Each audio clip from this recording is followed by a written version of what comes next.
Senhor, obrigado, Pai, por esse culto maravilhoso, Pai. Privilégio, Senhor, participar desse momento aqui, Pai.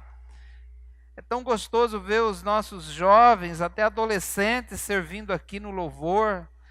Ver esses irmãos envolvidos, ó Deus, na programação das crianças. Irmãos envolvidos, ó Pai, na organização do culto, na contribuição dessa obra. Pai, muito obrigado, Senhor. Muito obrigado, Pai, por essa igreja. Obrigado pelas almas que aqui se renderam aos pés do Senhor Jesus e foram salvos. Obrigado, Senhor. Nós te louvamos, Deus. E agora, Pai, mais uma oportunidade de ouvirmos a palavra, mais uma oportunidade de ouvirmos, ó Deus, Teu Espírito falar por meio da palavra. Deus, como pode um pecador como eu, Pai, transmitir uma palavra tão santa? É só pela graça do Senhor mesmo, Deus, pelo Teu Espírito de graça que me salvou mediante o sacrifício de Jesus Cristo na cruz do Calvário.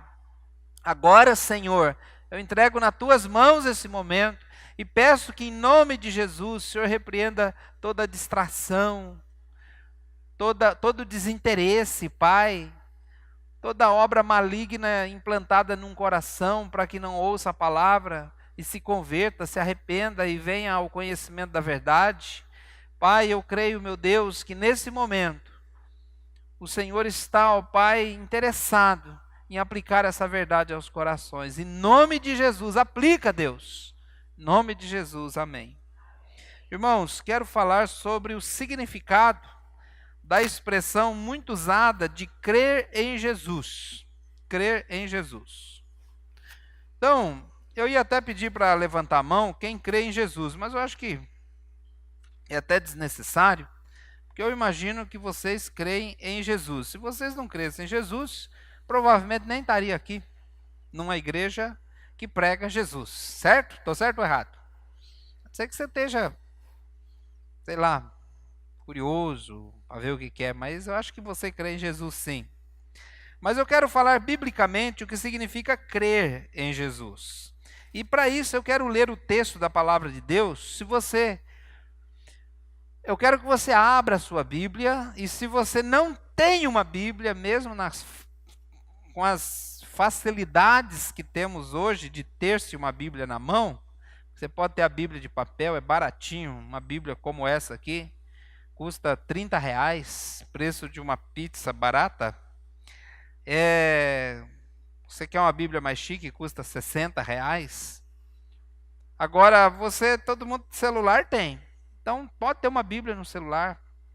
Agora, se você não tem mesmo nenhuma opção dessas, tá bom? Porque nem dá para baixar agora, que seu celular já está no modo avião. Amém, irmãos? Amém. Então você senta perto de um crente, compartilha a Bíblia com ele ali, ele vai te ajudando a ler aí, tá bom? Atos capítulo 2. Atos capítulo 2. Eu quero começar a leitura a partir do versículo 22. Atos capítulo 2. Vou ler a partir do versículo 22.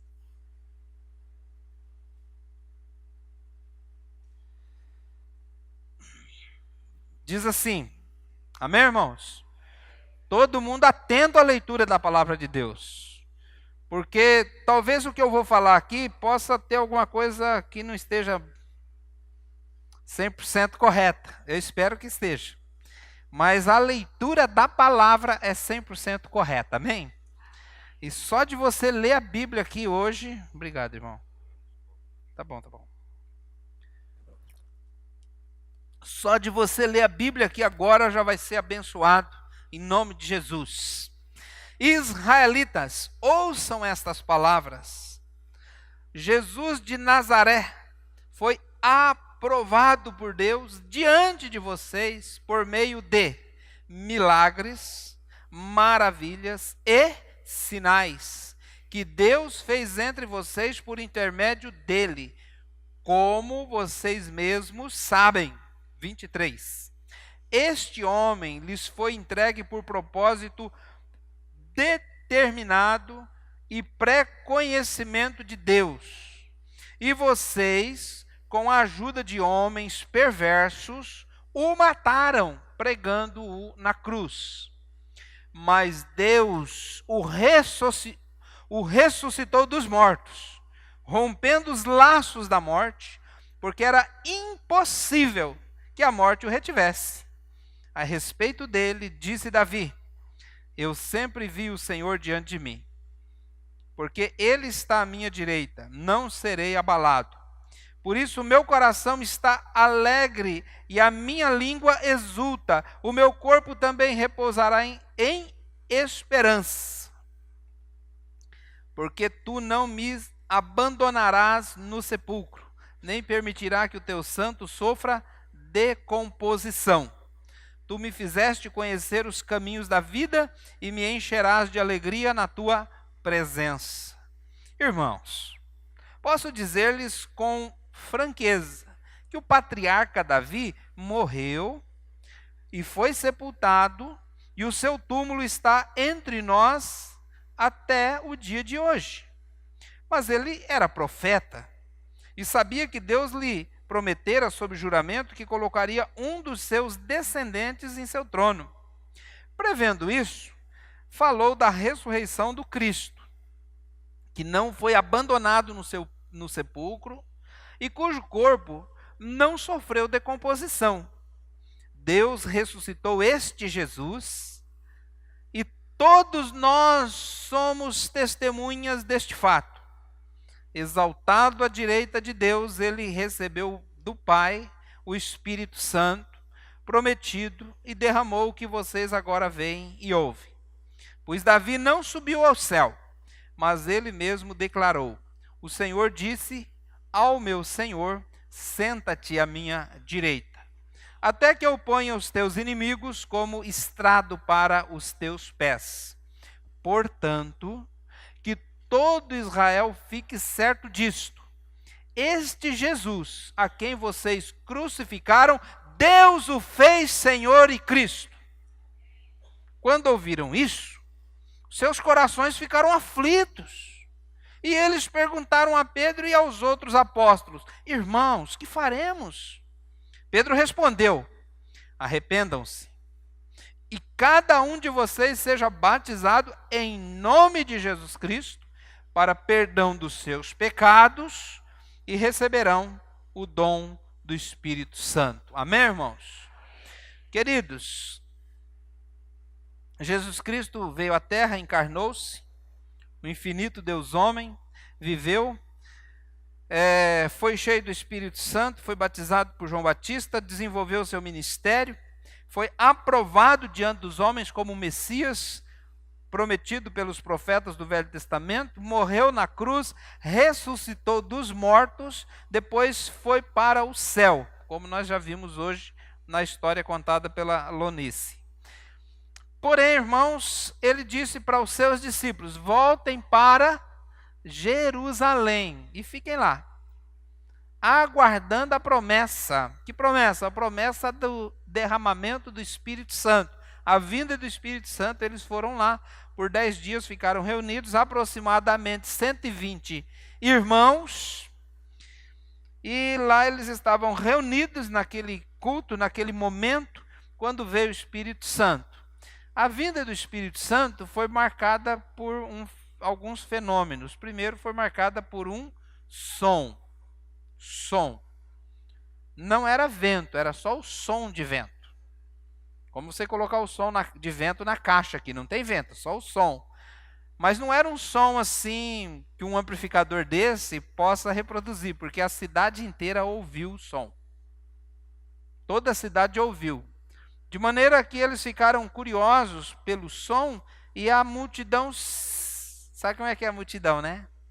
E eles vieram ali, se aglomeraram em volta da casa onde eles estavam, para ver o que tinha acontecido daquele som. Som muito alto. De repente, veio algo parecido, não era, mas era parecido com línguas de fogo. Que veio uma língua de fogo e se separou e pousou sobre cada um deles. Um relâmpago, um negócio assim. E aí caiu sobre cada um deles. E eles ficaram naquele momento cheios do Espírito Santo. E como consequência disso, começaram a falar em outras línguas conforme o Espírito os capacitava. Lá em Jerusalém estava habitando, naquele momento, por causa da festa do Pentecostes, pessoas de várias etnias, línguas, como uma Copa do Mundo, um negócio assim. Estavam ali aquele monte de gente e eles começaram a falar. E as pessoas ouviram eles falando na própria língua materna. Eles falavam, mas eles ouviam a sua própria língua. Todo mundo entendeu.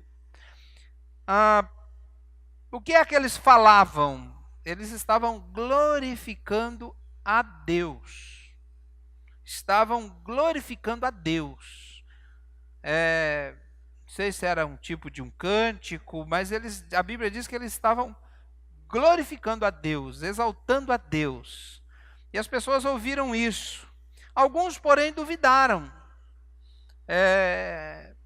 Não sei, talvez alguns não perceberam um milagre, não sei o que aconteceu. Mas aí, irmãos, eles ficaram perplexos e perguntaram: o que significa isso? O que está acontecendo aqui? Então Pedro levantou-se, dirigiu a multidão, pediu silêncio, talvez, e começou a pregar. Falou: olha, o que está acontecendo é que hoje está se cumprindo uma profecia dita pelo profeta Joel, e sobre a vinda do Espírito Santo. E ele então começou no versículo 22 a falar sobre Jesus de Nazaré.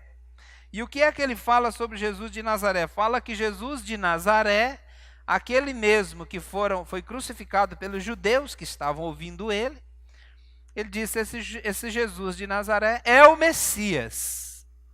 Então todo judeu esperava a vinda do Messias. Esse é o Messias.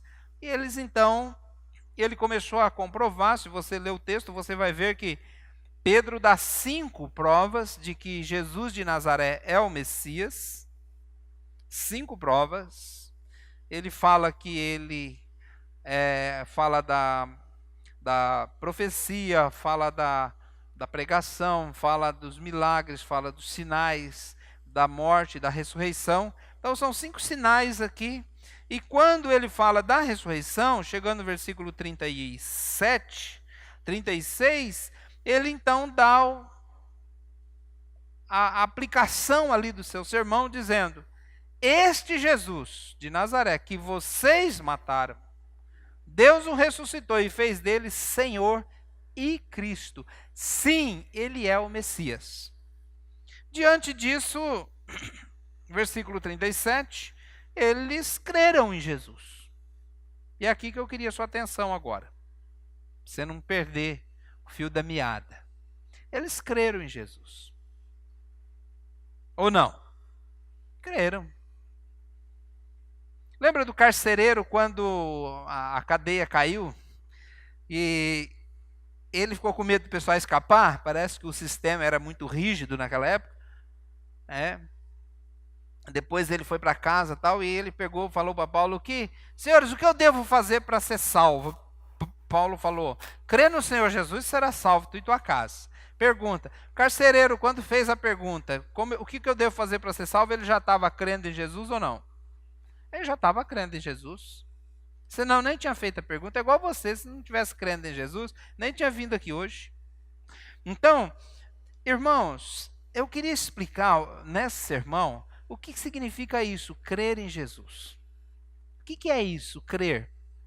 Então, crer não é um mero assentimento intelectual, uma concepção mental de fatos, mas é uma consciência de que Jesus de Nazaré, que há 2000 anos atrás ou mais foi encarnado pelo Espírito Santo em Maria, nasceu sem pecado, viveu entre nós, foi morto numa cruz, mas morto mesmo, morto.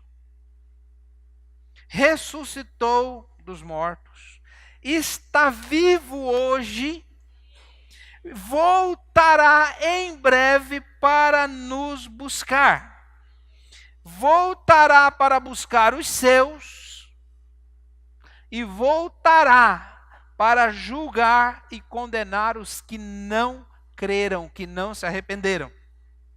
E que mediante a esta fé, você está disposto a renunciar a si mesmo e passar a viver a sua vida de acordo com a vontade de Jesus. Então, crer não é acreditar que Jesus veio à terra e morreu e que ressuscitou. Crer em Jesus é viver a vida de Jesus por meio da tua fé. Então aqui, irmãos, quando eles ouviram isso, eles creram na mensagem. Eles creram que Jesus de Nazaré era o Messias. E eles então fazem uma pergunta: e agora, irmãos, o que faremos? Irmãos no sentido de judeu, de ser do mesmo país, da mesma etnia. E aí, irmão, o que faremos? O que faremos agora? Então, ele dá uma resposta aqui, e a resposta dele é a seguinte, versículo 38. Primeiro, arrependam-se. Depois que uma pessoa crê em Jesus, ele tem que se arrepender. Ou poderíamos dizer que o crer biblicamente em Jesus envolve arrependimento sincero de pecados. Ser batizado em nome de Jesus. Ter o perdão, a remissão dos pecados e receber o dom do Espírito Santo. Então, deixa eu dizer, você creu em Jesus? Você se arrependeu? Você foi batizado em nome de Jesus? Você recebeu o perdão dos seus pecados por Deus o Pai? E você recebeu o dom do Espírito Santo?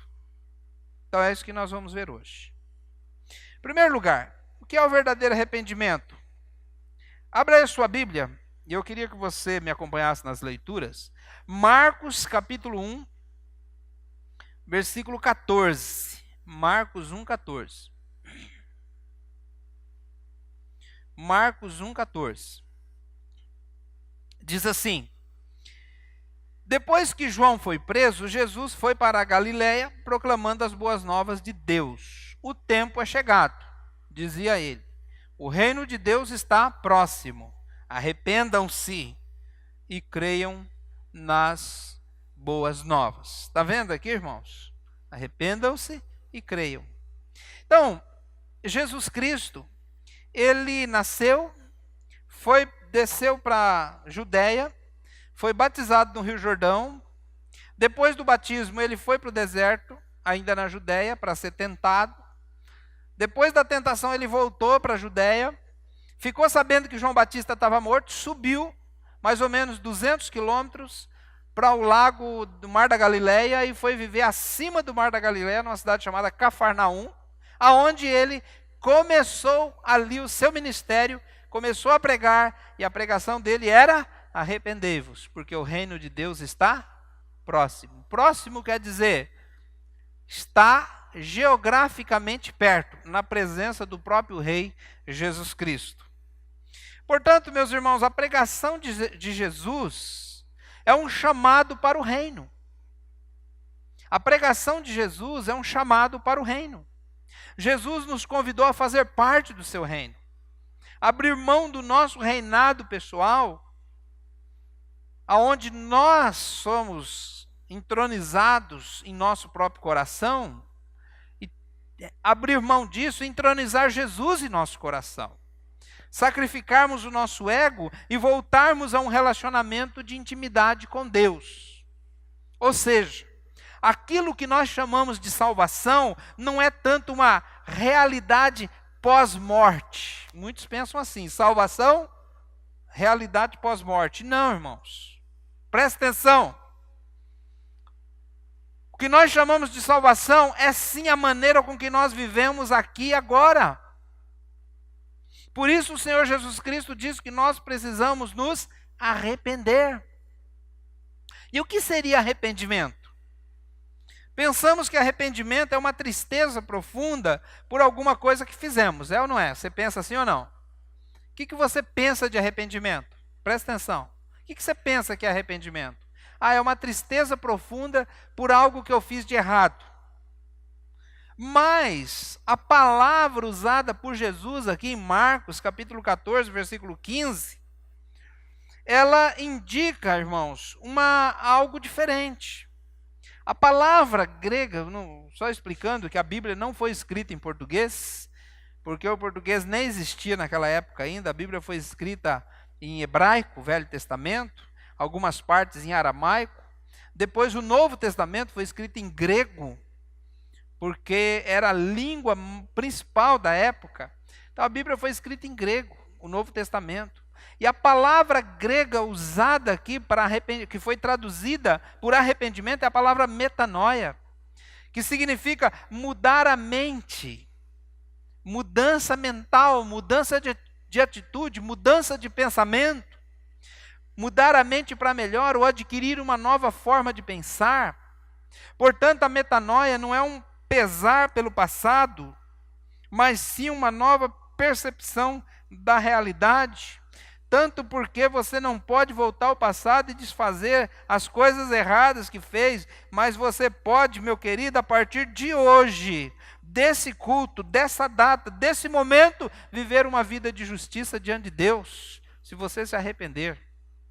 Jesus disse que o reino de Deus chegou e que por isso agora você precisa pensar de uma realidade diferente.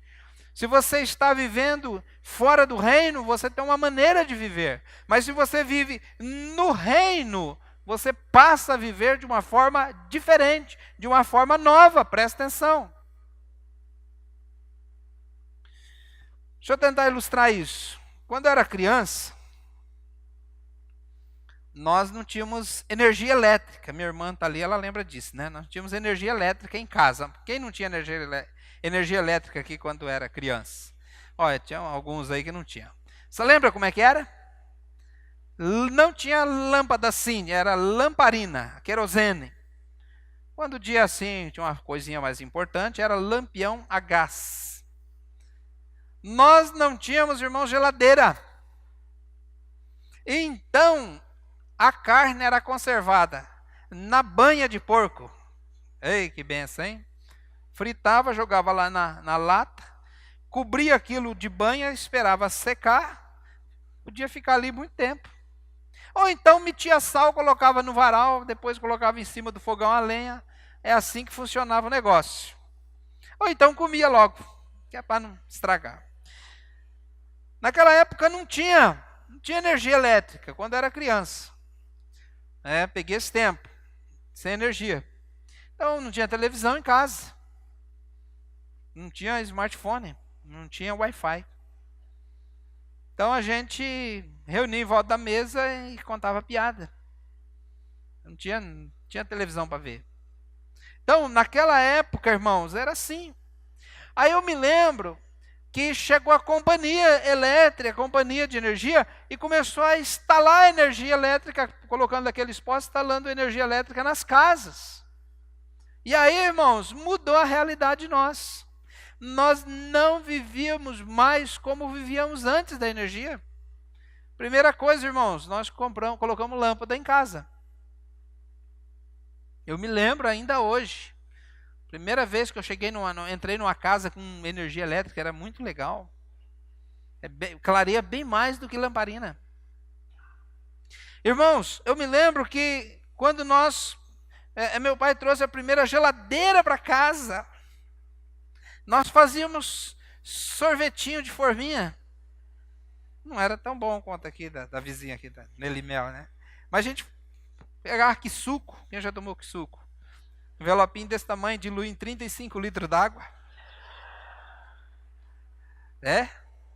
Se fosse de tangerina, então, dava para uns 60 litros. Aí você misturava, colocava uns 20 quilos de açúcar, misturava bem. colocava ali. Que delícia, irmãos. Energia elétrica mudou tudo. Aí veio o liquidificador, ferro de passar roupa, porque o ferro antigamente, sabe como é que era? Era na brasa. Pegava aquele ferro, enchia de brasa, esperava esquentar, né? Não sei como é que regulava o termostato. Acho que era menos brasa, mais brasa, né? Se é algodão, mais brasa. Se é essa seda, menos brasa. Então, colocava aquilo ali, era pesado, né? Então você, quando chegou a energia, mudou a nossa forma de viver, ou não? A gente ia viver da mesma forma que vivia antes? Não, mesma coisa Jesus disse, arrependam-se, porque o reino de Deus é chegado. Agora você vai entrar para o reino e você vai viver a mesma vida que vivia antes? Não. Agora é uma nova forma de pensar das coisas. É uma nova realidade. Vocês relembraram aqui, alguns relembraram, outros tentaram imaginar como era, porque nunca viram e nunca vão ver uma casa sem energia elétrica, provavelmente. É melhor com energia, tá bom? Já acabou a luz na sua casa? Aí você não consegue fazer mais nada. Porque tudo agora depende de energia elétrica. Você não consegue fazer mais nada. Não consegue nem achar a vela que você tem guardada. Então, meus irmãos, de forma prática, quem crê em Jesus deve passar a pensar de forma diferente, expandida, diferente. Porque, irmãos, ele deve pensar de uma forma expandida sobre as realidades da vida. Abra a sua Bíblia em Romanos, capítulo 12. Romanos, capítulo 12. Romanos 12, versículo 1.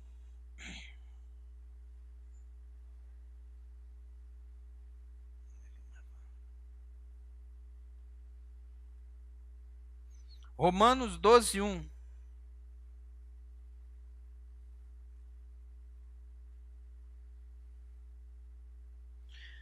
Diz assim: portanto, irmãos, rogo-lhes pelas misericórdias de Deus que se ofereçam em sacrifício vivo, santo e agradável a Deus. Este é o culto racional de vocês.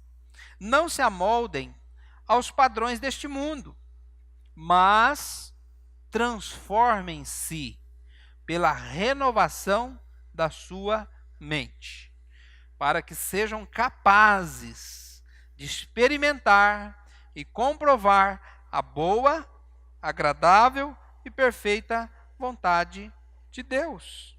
Então, meus irmãos, o que ele está dizendo aqui?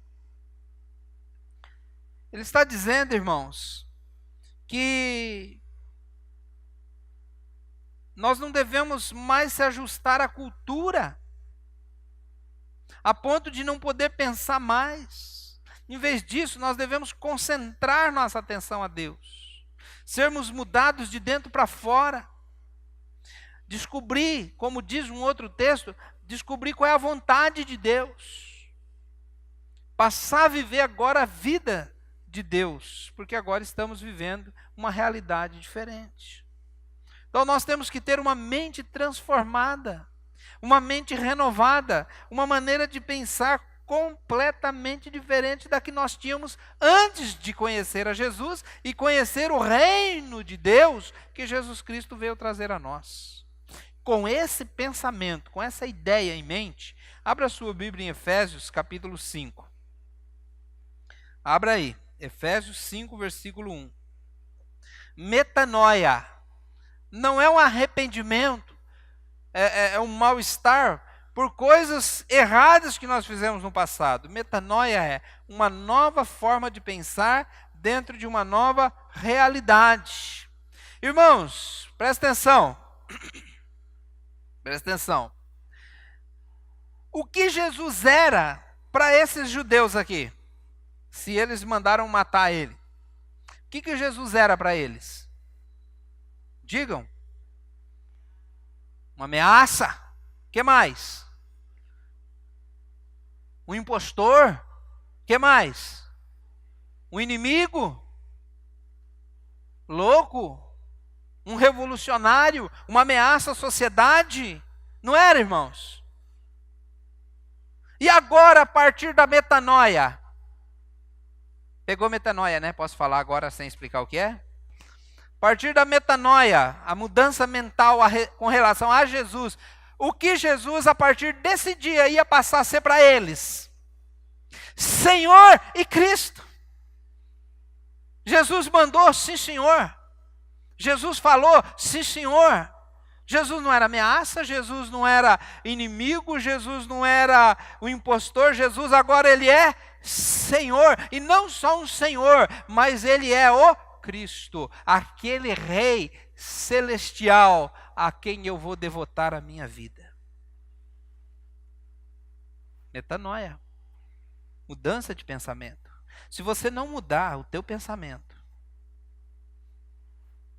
de quem é Jesus, não há conversão, não há novo nascimento. Se você não mudar o teu pensamento, mas eu mudei, eu gosto de Jesus, só não gosto muito da igreja de Jesus. Não, você não entendeu nada.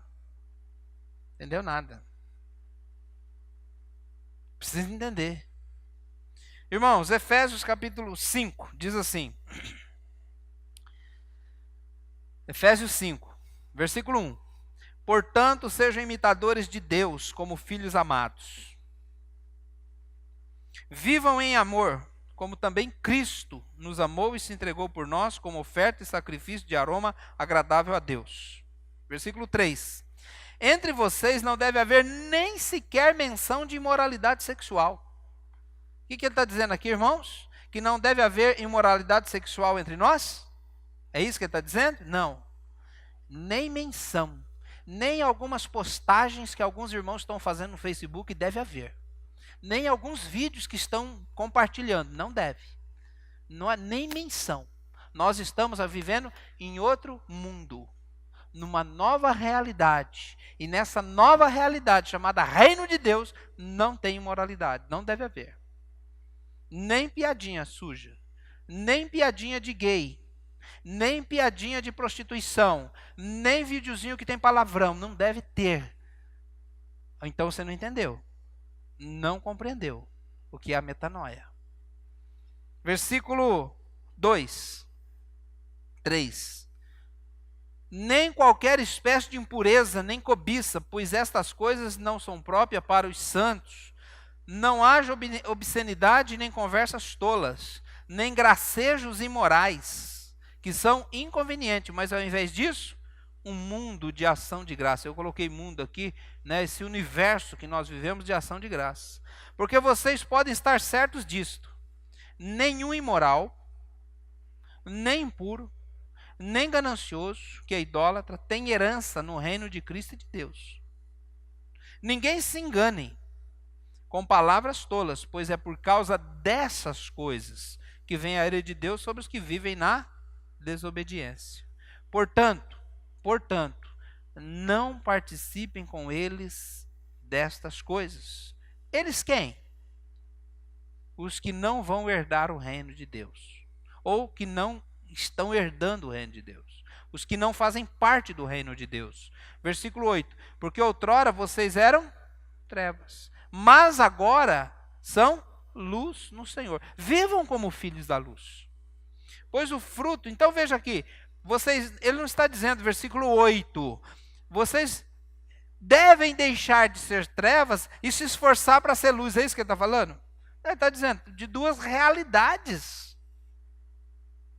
Duas realidades. Ou é treva ou é luz. Ah, pastor, estou no processo. Não está não, você não entendeu. Ou é ou não é. Versículo 9. Pois o fruto da luz consiste em toda bondade, justiça e verdade. Aprendam a discernir o que é agradável ao Senhor. Não participem das obras infrutíferas das trevas, antes condenai-as ou exponham-nas à luz. Porque aquilo que eles fazem em oculto, até mencionar é vergonhoso. Mas tudo que é exposto à luz torna-se visível, pois a luz torna visíveis todas as coisas. 14. Por isso é que foi dito: desperta tu que dormes, levanta-te dentre os mortos, e Cristo resplandecerá sobre ti.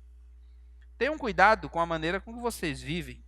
Não sejam como insensatos, mas como sábios, aproveitando ao máximo cada oportunidade, porque os dias são maus. Versículo 17: portanto, não sejam insensatos, mas procurem compreender qual é a vontade do Senhor.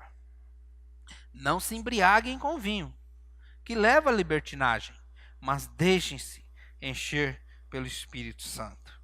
Portanto, meus irmãos, esse é o verdadeiro arrependimento. É uma mudança de mente. E há 3 resultados. Volta lá para Atos 2:38. Há 3 resultados. Há 3 resultados de quem crê em Jesus e se arrepende dos seus pecados. Arrepende da sua maneira de viver. Arrepende-se de ser pecador e passa agora a crer em Jesus. Há 3 resultados. E aqui eu começo meu sermão. Primeiro resultado, irmãos, batismo. O que significa o batismo para quem crê em Jesus? Presta atenção. Fé não tem a ver com acreditar em coisas, mas sim qual é a consequência em nossa vida daquilo que acreditamos. Por exemplo, irmãos, a gente aqui na igreja me contaram, né, que antes tinha uma sabatina para quem era batizado. Tinha ou não? Quem foi sabatinado aqui? Vamos ver quais perguntas a gente faria numa sabatina para quem for batizado. Primeira pergunta: você crê em Jesus? Sim. Você crê em Deus Pai, Deus Filho, Deus Espírito Santo? Creio. Você crê que a Bíblia é a verdade? Creio. Você crê que Jesus morreu e ressuscitou? Creio. Você crê que a salvação é pela graça? Creio. Deixa eu fazer uma pergunta meia louca. Se colocar um capeta aqui e fazer as mesmas perguntas para ele, qual você acha que vai ser a resposta? É crer. Tiago diz que o diabo crê em Deus e estremece. Alguns dizem que acreditam em Deus e zomba, mas o diabo treme. Mas se tivesse um capeta aqui, você não batizava ele, ou batizava? Então, irmãos, não é um mero crer, não é responder certo às perguntas. Que adianta crer se crer não muda absolutamente nada em nossa vida? Se o crer não muda a minha atitude para com meus irmãos, se o crer não muda a minha atitude para com o mundo, se o meu crer não muda meu linguajar, não muda minha mente, não muda meu coração, o que adianta crer, irmãos? Que adianta responder corretamente as perguntas?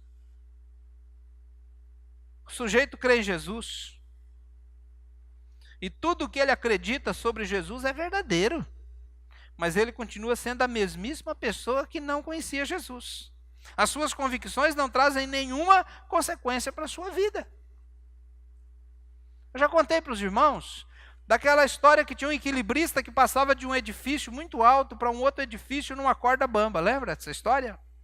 E aí uma hora ele passou para lá, para cá e pegou um carrinho de mão, desses carriola de pedreiro. E aí alguém perguntou para um curioso que estava ali perto, falou: você acredita que ele consegue passar com esse carrinho de mão desse prédio para o outro prédio, 25 andares? Falou: eu acredito, ele é muito bom. Falou: então entra no carrinho. Falei: não, eu acredito, mas não acredito tanto assim. Você acredita em Jesus?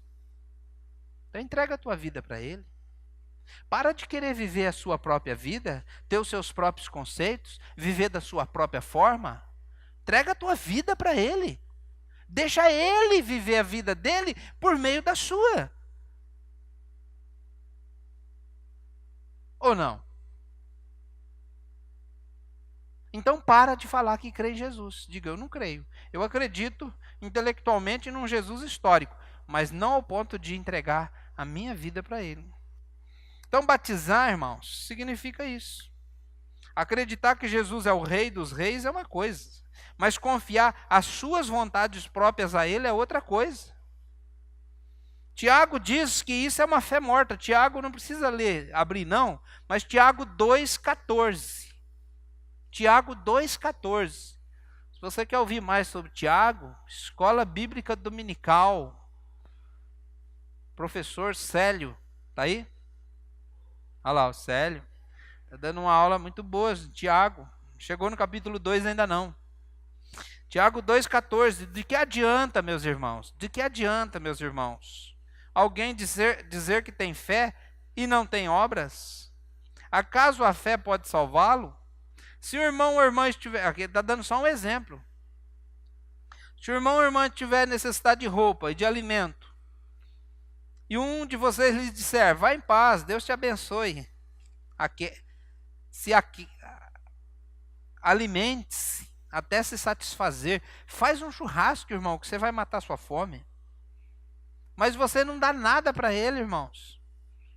Esse tipo de bênção adianta alguma coisa? É igual orar para missionário. Eu estou orando pelos... Não, missionário precisa de dinheiro para comprar terreno, construir templo, comprar barco, comprar Bíblia. Dinheiro. Oração também, mas sem dinheiro, a fé sem obra é morta. É a mesma coisa do crente, irmãos. Não adianta nada isso. Assim, Tiago diz, versículo 17, a fé por si só não pode salvar se não for acompanhada de obras, arrependimento, mudança de vida, mudança de atitude. Efésios continua dizendo, aquele que roubava não roube mais, aquele que furtava não furte mais, aquele que mentia não minta mais, aquele que falava mal da vida dos outros não fale mais, muda de vida. No texto que nós lemos aqui, de Atos 2, metanoia é uma mudança de atitude com relação a Jesus, como eu já expliquei. Jesus era inimigo desse pessoal, era uma ameaça, agora Jesus era o Senhor, a quem eles dedicaram a vida, de uma tal forma que eles foram martirizados pelo nome de Jesus. Que mudança, hein, irmãos? Que mudança.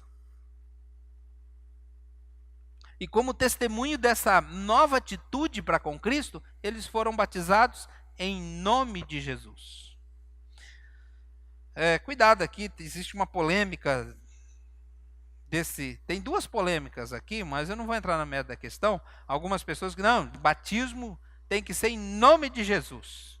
Na verdade não, irmãos, o batismo é em nome do Pai, do Filho e do Espírito Santo, como a Bíblia nos ordena. O que ele está dizendo aqui é que a atitude de se batizar, a atitude de descer as águas do batismo tem que ser em nome de Jesus. Entendeu ou não? Batismo é uma atitude de identificação com a vida do senhorio de Jesus. Ele diz, arrependam-se, presta atenção, versículo 38, arrependam-se e cada um de vocês individualmente seja batizado. Por quê? É pessoal. Certo? Entendeu ou não? Sim ou não? Então, cada um de vocês seja batizado em nome de Jesus Cristo. Ou seja, irmãos, em nome significa na pessoa de Jesus, na fé que você tem, que Jesus Cristo de Nazaré está vivo. É o Rei dos Reis, o Senhor dos Senhores. Ele está à destra de Deus e que vai voltar para buscar os seus. Nessa fé, você se batiza em nome de Jesus. Segundo lugar, remissão, perdão. O que é? Rapidamente, 3 perguntas. Igual na célula, né? 3 perguntas. Primeira, o que é pecado? O que é pecado? Pecado, 1 de João 3,4. 1 de João 3,4. Todo aquele que pratica o pecado também transgride a lei. Porque pecado é a transgressão da lei. O que é pecado? É a transgressão da lei de Deus. Então, pecado é a transgressão da lei de Deus. Qual é a penalidade para o pecado. Romanos, capítulo 6, versículo 23. Porque o salário do pecado é a morte, mas o dom gratuito de Deus é a vida eterna em Cristo Jesus, nosso Senhor.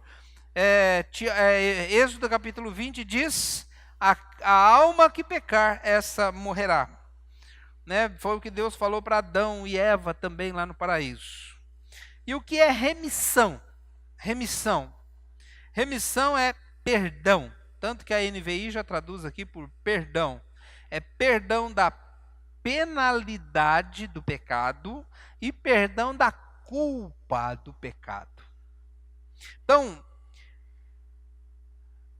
remissão é o perdão da penalidade do pecado com base no pagamento feito pelo sangue do Senhor Jesus Cristo na cruz. Efésios capítulo 1, versículo 7.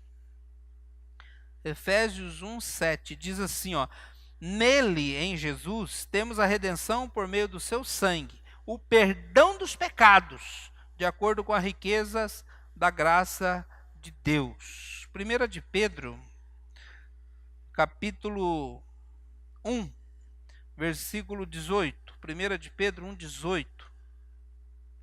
1 de Pedro 1, 18 diz: pois vocês sabem que não foi por meio de coisas perecíveis como prata ou ouro que vocês foram redimidos da sua maneira vazia de viver, mas foi-lhe transmitida por seus antepassados. Versículo 19. Mas pelo precioso sangue de Cristo, como de um cordeiro sem mancha e sem defeito. Então, essa é a remissão dos pecados. Terceiro lugar, o dom do Espírito Santo. O que significa receber o dom do Espírito Santo? Quando você crê em Jesus, se arrepende de ser pecador, muda a sua mentalidade para com Cristo, e agora você o chama de Senhor e obedece os seus mandamentos, então a Bíblia diz aqui que Deus lhe dá um presente. A palavra dom significa presente. Deus lhe dá um presente, e esse presente é o Espírito Santo. Abra sua Bíblia, eu vou encerrar com esse texto. Atos capítulo 10, versículo 43.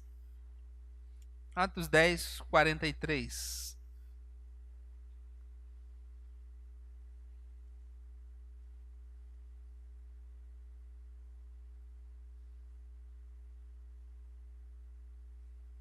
Atos 10, 43. Diz assim: todos os profetas dão testemunho dele, de que todo aquele que nele crê recebe o perdão dos seus pecados mediante o seu nome. Enquanto Pedro ainda estava falando estas palavras, o Espírito Santo desceu sobre todos os que ouviam a mensagem. Está aqui, irmãos, o que aconteceu lá, repetiu aqui e repete-se na vida de todos aqueles que ouvem a mensagem do Evangelho, crê em Jesus, arrepende dos seus pecados para receber o dom do Espírito Santo. Na prática, o que significa isso, irmãos? Na prática, significa que o Espírito Santo é quem regenera, quem traz a nova vida e vai lhe dar poder para viver a nova vida em Cristo Jesus. O que podemos fazer sem o Espírito Santo? Absolutamente nada. Nada. Porque o Espírito Santo é o Consolador deixado por Jesus, o qual foi derramado ali em Atos 2, cumprimento da profecia de Joel. Então, eu queria terminar essa mensagem fazendo algumas colocações à sua vida. Primeira questão é: você já crê em Jesus? Amém. Glória a Deus por isso. Mas você crê de verdade ou crê de uma forma intelectual? Você já se arrependeu dos seus pecados? Ah, pastor, já? Os abandonou? Sua vida é uma oposição à vida antiga que você vivia? Olha, eu não estou aqui para julgar ninguém, mas eu estou aqui para te alertar, para dizer para você que a volta de Jesus está às portas. E que se você não se arrependeu de verdade, não teve a remissão dos pecados, o perdão, o cancelamento da culpa, e não recebeu o dom do Espírito Santo, você ainda está perdido, morto em delitos e pecados, ainda não tem a salvação. Cuidado, querido, porque às vezes você ouve por aí alguns evangelhos que são meio amputados de algumas verdades. Eu queria dizer para você essa noite que se você ainda não se arrependeu de verdade dos seus pecados, não houve um arrependimento genuíno, uma metanoia, uma mudança mental com relação a Jesus, você percebe, olha, deixa eu te dar uma dica, você percebe nitidamente que o Senhor da tua vida ainda é você. Como assim, pastor? Você só faz o que você quer, só faz o que te agrada, só faz o que você bem entende, só faz o que você acha que tem que ser feito.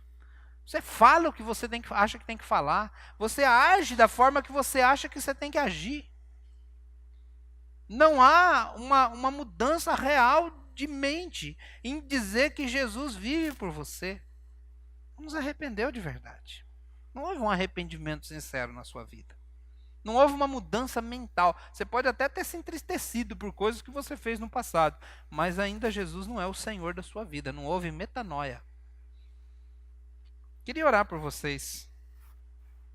Queria que você pudesse, nesse momento, colocar com sinceridade. Esse é o momento, irmãos. O Espírito Santo está agindo aqui nesse momento. Essa é a hora. Essa é a hora de se render.